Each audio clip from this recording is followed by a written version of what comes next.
putting on lipstick and we're talking about my fish. The fish is good. Whitney's coming home, my daughter from college. It's her fish, and I'm excited for her to come home. So, hi, everybody. Hi, I'm usually roommates with the fish, so the fish is important to me. The fish is cute. The fish tank needs to be cleaned. The fish tank is making a lot of noise. The fish is kind of an unsatisfying animal pet, but my daughter loves the fish, and the fish really loves my daughter. So that's what's happening.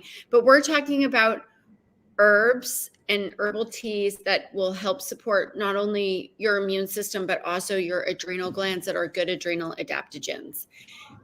Because this is the season of high stress. Kara and I both shot each other texts this morning, and it was like hair on fire, like, I have this to do. Oh my God, I have so much to do. I know. I just got back from a lacrosse tournament. It's the season. Kara's heading on a trip and having a bunch of house guests. So we're both like, what? Right? So so that's exactly it, right? So when we think about these times where sometimes they're fun things we're doing, but it's stuff to do, there's details to think about. So that's kind of where we're coming from is, hey, why are we going about our days not supporting ourselves in getting all these tasks done? We have things that can help with managing your mind as far as just focus and energy and giving you antioxidants and really boosting up your body to accomplish these things. In addition, people get sick at this time of year. So you want something that can potentially be antiviral and anti-inflammatory. So there's a lot of herbs and mushrooms that we have been using for so long in traditional medicine that might help us these days. So that's what we're talking about and kind of what we're doing. So first of all, it was funny because I'm drinking a cup of tea. I'm at my office in my scrubs drinking tea, and Hillary holds up a box right before we got on, and this is the tea I'm drinking too, which is Tulsi green tea. And it's the tea I'm drinking. And Kara was like, we talk about Tulsi so much. Let's talk about something different. And I'm like, seeing as we're both drinking it this morning, potentially we should give it a bit of a mention. Probably talk about it. Yes. Tulsi is an adaptogenic herb. It's called holy basil is the other name. This brand is our preferred brand. It comes in 1 million flavors. The Tulsi hibiscus is amazing. The Tulsi sleep is excellent. The Tulsi honey chamomile is really nice. And I use it for some of my patients that have like anxiety during work, and it kind of helps soothe them. What is the big thing about Tulsi? Are you asking me? Yeah. Kara told me this. Kara said this one time when we were doing a talk for maybe a fertility summit or something. Mm-hmm. And we were explaining to people that it helps you be the warrior and not the worrier. Mm-hmm. Which I did not make that 3 times fast. I learned that from an herbal mentor of mine her name is Mary Bove in Vermont. And she's the one who originally said that. And I always thought of it because I thought it was an interesting thing to say, right? So there's this herb. It's just the same basil as your garden basil. When you eat Thai food, Thai basil, lemon basil, all these basils are all the same species. They're all the same genetics, right? But there's variation. You know how there's like a red tomato and then there's a yellow tomato. It's just variation. Or your broccoli, right?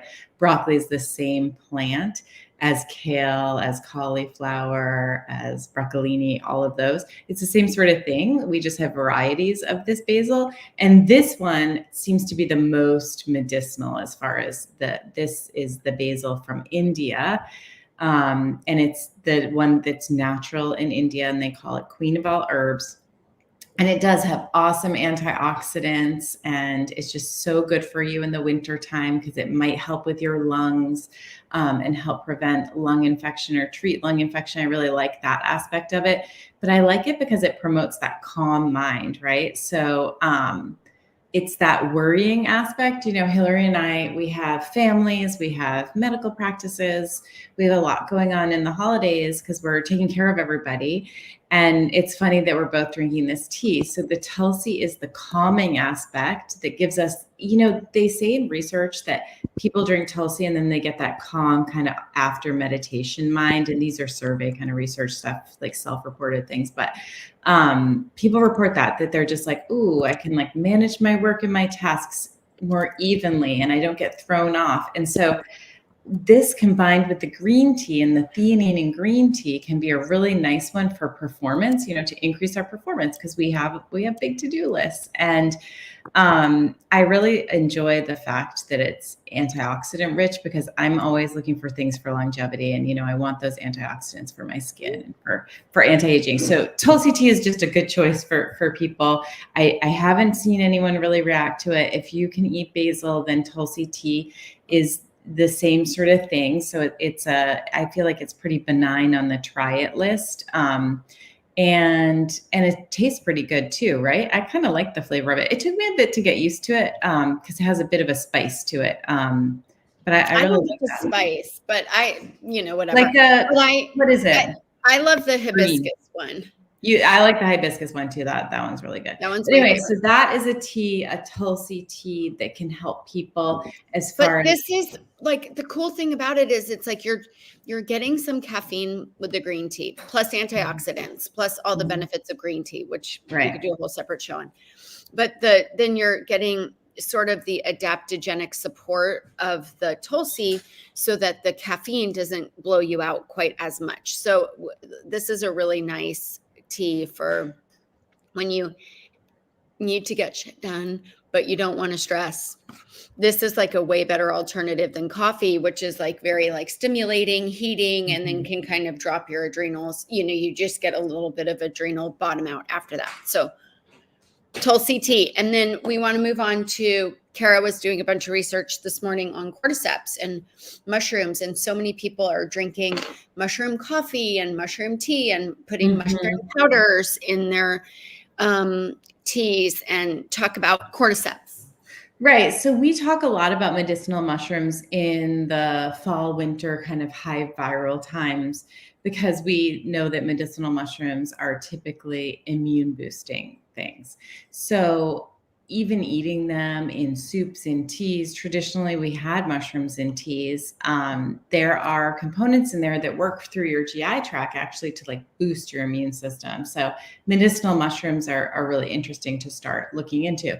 And so as I was thinking about, if we're going to go on talking to people who are not at all our patients and who we don't know anything about, and what would they maybe be looking for in one of these tea mushroom blends on the market, because there's a lot of these tea mushroom blends. And I love that people are drinking this instead of coffee. This is actually really cool.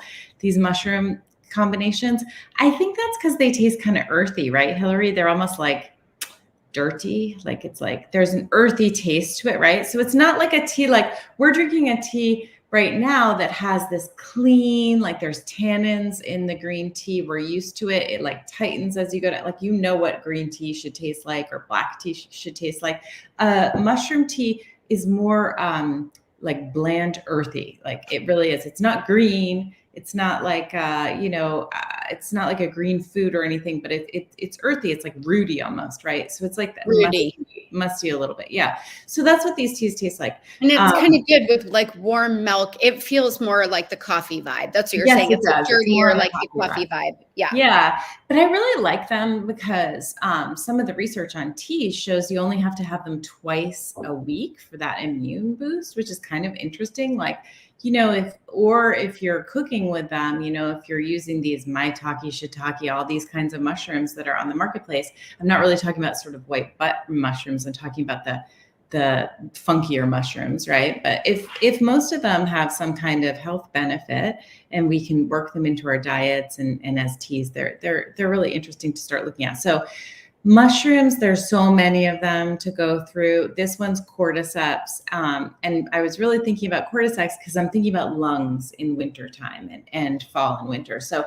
cordyceps is really good for exercise performance. And I think it might have some good research as an adaptogen that I was looking through as far as getting more oxygen supply to your muscles. So it grows. This is like a really kind of like harder mushroom that looks kind of wrinkled, and it's not one that you like chop up and put in your stir fry. This is not that kind of at all. And it grows at really high altitudes in Tibet. And they harvest it there. I just had a patient who came back from Bhutan, which is just south of Tibet. That's where Darjeeling tea comes from. I want to go. We need to do I know. My son's Montessori teacher was Bhutanese. She was from there. So it's really fun to talk to her about this. Wild cordyceps, I think, is very hard to come by, but she saw them harvesting it and laying it out drying at the bottom of the hills there, because it is a beautiful place to hike, I guess, in Bhutan. So anyway, and then she thought about bringing it back, but I think the appearance is so funky, that she was like, I'm not sure how this is going to go in there. I don't know what's going to happen when I'm going to bring this home, but cordyceps is really well known in Asian medicine because, China's just north of there. So in our traditional Chinese medicine, we use it as a liver protective and an immune herb. There's some research on it with chemotherapy and things like that. I don't know anything about this, but that's what the research is on. But we use it mostly for exercise, performance enhancement, and really increasing, energy and against fatigue. So cordyceps is one of those ones. It's just like this nourishing mushroom that might be one to look into for people. I've been drinking a tea at home, but it's a blend of a bunch of different ones, and mine has a bunch of other adaptogens in it. But I was just thinking, look up cordyceps and see if that appeals to you, if you're listening, to see if that seems like something you might be interested in trying. It's interesting that we have categories of herbs that increase our core energy, and we're not all taking them. To me, I'm like reading all the research thinking, why am I not doing this every single day? Doing these herbs every single day. Because we have a lot of oxidative stress. We're running around like crazy people. And so this is that category of herb adaptogens that can help us boost our energy and deal with stress, right? This is a common brand for mushrooms. Yeah. I have that one too. This doesn't have. One of theirs does have cordyceps in it. Okay, this one that I have doesn't. It has lion's mane and chaga, which is another kind of two mushrooms with rhodiola. But you're doing that more for brain energy, and this other cordyceps one is more for like your immune system, and you're like, I'm not going to get sick, and I can run around and not get fatigued, kind of thing. Why don't I'll make a mushroom. I'll show a recipe tomorrow on Wednesday for Doctors in Demand using some medicinal mushrooms.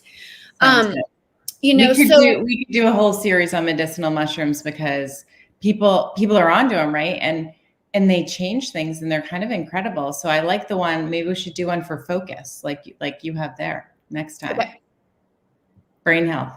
But you guys just start to use some of these plant friends. We have them all around us. And when you drink tea, it can just help calm your nervous system enough that you go through the day, or stimulate your immune system a lot to help you, or I shouldn't say a lot. It's more mild. When we drink tea, it's a mild form of taking our medicine. It's more like using plants as foods when you're drinking teas, but adding them into your diet is very easy and super satisfying. Yeah. And I think having a selection of these things at home helps me. I mean, I'm at work, and I have so many teas at my workplace, but yesterday I was tea shopping at Kara's work is very fun. You used to carry a bunch of teas at checkout of your office. Do you still? I do that. I change them around based on sort of what I'm finding most impactful. And the respiratory tea is the biggest seller this month in Connecticut, just so you know. And respiratory teas are super helpful. Traditional medicinals has Gypsy Cold Care. That's kind of they have a respiratory tea. Yeah. And so I chose this one today because I'll have to show you a little video later, Hillary, when we're FaceTiming or something, but it looks like Christmas threw up at my house because there's every Christmas decoration everywhere. It's like crazy town in my house because yesterday we put up so much stuff. It's like everywhere you look, there's some greenery or some like. I'm behind. I'm still in the Christmas boxes still out. My daughter's totally boy. unsatisfied, but I want to show you. But the tree is beautiful. I love that. But I don't have my garland up. We did I can't even show you my table because it's But such a you mess. usually have greenery all over. I usually have garland all here with lights. So that's what I did yesterday. I have a terrible allergy to dust. And for all of you out there that the wintertime really, you get kind of sick and tired. I think it's a lot from our heating systems and dust accumulating, because that happens to me anyway. So I was pulling out all the decoration stuff and I got a little bit, I'm not really a sinusy person, but that's why I chose the Tulsi green tea today to try and like tighten up my sinuses. Cause I know I was exposed to a lot of allergens, and who knows what kind of like mold and stuff like that is in all the Christmas decorations. I don't know. You could probably tell me, Hillary, but I was like, I'm sure there is. I'm sure they're going to their basements to get the boxes, or wherever there's been water damage or this or that. Like, it's a messy, sloppy time. So for you, you should be nasal rinsing as well, my dear. I am. I have it at I put it on my bedside table, the nasal spray. Because otherwise I will forget to do it in my day. Cause like I said, I'm not a nasally person. I don't blow my nose daily. I'm just not I don't wake up I'm dry, right? I'm dry. So I don't have that. And so I will forget. I've been having people keep it in their cars, that nasal spray. The elixirs. Hillary taught me about this nasal spray a few years ago. And I told people for a few years that it's called X-Clear, but it's actually not. It's elixirs. So I figured that out. But that stuff in people's cars, I have been kind of working for people, because then they'll do it on their way home from work or school or wherever. That makes sense. It's a great transition. If you're washing your hands, wash your nose. But that's a whole different topic. We'll talk more about it. Just start drinking your herbal teas and let us know what's your favorite. Yeah, I would love to know which flavor of Tulsi people like best, because it might be our preferences, because we tend to like a little bit of a tart. So we like the green tea and the hibiscus. Happy Monday, everybody. Bye, you guys. Bye.